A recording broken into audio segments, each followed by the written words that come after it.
Hello mga kaweng, welcome sa ating YouTube channel. Ayan po guys, ito po ang ganap namin guys, mag-anak. Kami po ay bumiyahe kasi na malalayong lugar. So ayan, stop over muna kami dito sa tabi-tabi ng kalsada guys. Kasi no, para kumain. And then paggabi na kasi guys, mag-stop over kami. And then pagka umaga na, dyan na kami alis. Ito po, yan po ang ganap namin. So magdala kami ng tent, and then magdala kami ng butin, pagkain para makaluto kami guys. Kung may madaanan kaming mga palengke, bibili kami ng mga ulam like isda, kung ano pa man, gulay, para makatipid talaga, no? And then kasi yung aming mga driver guys ay kailangan talaga magpahinga yan sila paggabi kasi sobrang layo talaga guys ang biyahe namin.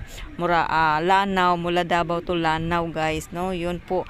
And then ayan na, pagka umaga na guys, aalis na kami, tuloy ang biyahe. At ang gaganda ng mga tanawin talaga guys kapag araw kami magbiyahe, kasi pag gabi kasi hindi makita yung daan at hindi din kami safe. So yun, yung mga driver talaga namin ay matutulog talaga yan sila, pati din kami matutulog din. So yun ang ganap namin mga kawing, parang biyahidor na ako ngayon guys, charot.